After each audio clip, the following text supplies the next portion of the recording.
Hello, everyone. Happy New Year and happy the first Monday of the new year, 2022. Already getting used to saying that already, 22. I don't know, maybe it's because it's 2022. Usually the first of the year, you're like saying last year, or maybe we just want to get 21 done and move on. But it's early on being able to say that very easily. But today we're talking. I'll just keep you for a few minutes because I know you're busy. It's the first Monday of the new year. All your things that you've been waiting to start, all of the projects, all of the exercise or diet or work or contacts should be a very busy day for you. So today I wanted to remind you of having a mini monthly business plan. Not really a business plan, all like from start to finish, like creating it, but a monthly reminder to set your goals for the month.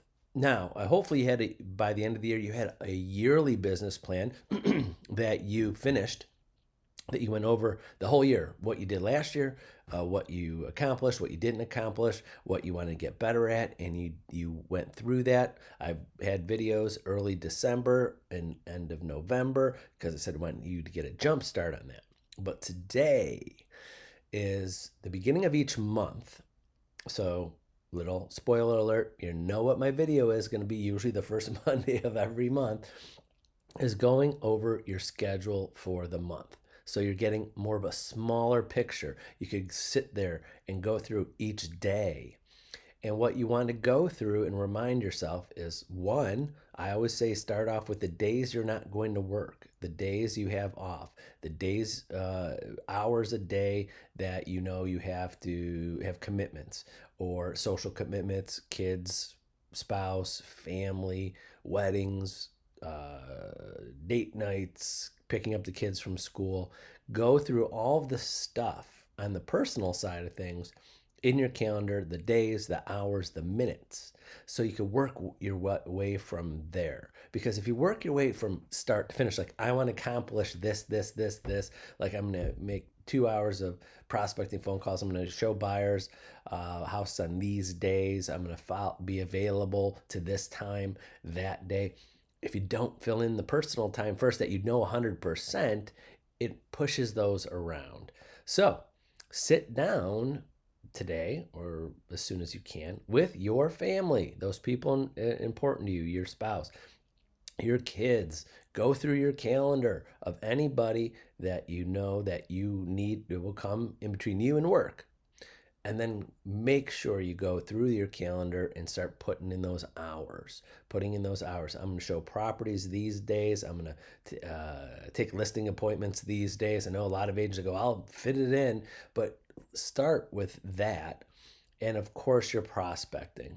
And then you have to put down your numbers of what you want, starting with the amount of people you're going to call in a certain day, how many appointments you want to set, how many buyers appointments you want to set, how many listing appointments you want to set. You can even jump a half a step back. How many quality conversations do I want to have with a potential buyer that's going to buy today, tomorrow, next week, next year, next 5 years, 10 years? How many conversations do we want with those people? How many conversations do we want with people who might be listings someday? And then work your way back into how many actual buyers that I'm going to be showing houses to this month. How many listing appointments, how many listings do I want to take this month? And of course, how many sales that you want to finalize. And that's two parts. That's how many contracts you want to write this week or this month that you want to stick, actually finalize contracts, not how many you write, because we know a lot of those don't go through. How many do you want to be by the end of the month in contract to close next month or, the March? How many do you want in contract? And of course, how many you want to close, like I said, that you might have started last month. And you hopefully know that number already. Got 1, 2, 10, whatever. that number is. You got to watch the numbers. You got to watch the numbers. Again, starting with the prospecting all the way to the closing and all those things in between. You have to continue to watch and monitor each month. Don't look, I mean, again, like I said, you should have your yearly plan in your business plan you did last month or in November of what you wanted to do for the whole year. So now more bite-sized pieces month to month. Check your numbers, check your calls, check your thing if you're hitting those numbers. And of course, raising the bar if you are hitting those numbers. Again, this is the things you have to do to get to where you want to be in real estate. It's the simplest and the hardest thing there, but this is the most important thing, is getting your schedule right and your time and having those goals each month to get there. And remember, as you do this and continue to do this, it doesn't get easier. It just, you get better at it. I've said this many times before. I see it all the time. I see it in very successful agents. It's not getting easier for them. They have to do these exact same things that I'm saying. They have to do these things.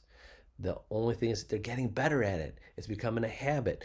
They're organized. They know how to do it, and it just becomes they're just getting better at it. Not the job doesn't get easier. So hopefully that makes a little bit sense. Something to think about today on the first Monday of the year. Again, my second favorite day. Again, the first favorite day, if you watched my video, is New Year's Day, of just reflecting and going over things and thinking of all the possibilities. And then, of course, the first kind of business day, the Monday of the year, I love it. My favorite day of the year. The possibilities of what to start and work on is endless in real estate. There's sky's the limit. Hopefully, if you've been in the business for many years, you know that every year at the beginning of the year, you have no idea how good you can be until you put in the work and you do the time and you do it. And when you, at the end of the year, I see so many agents, especially Century 21 Homestar agents, so many agents go, wow, I did a lot better this year than I even planned on. I just did the work and did it. And then I see, of course, all over Facebook and in our industry in general, it's so wonderful to see agents all over going, oh my God, I just did the work, kept my head down, did what I was supposed to do. And we closed this amount of houses in this volume, and they even surprised themselves with the results that they got because they were working hard and watching those numbers and doing the things that they need to do. So that's it for today, Monday the 3rd, and thank you very much for watching, and we will see you tomorrow at noon on Tuesday. Bye-bye.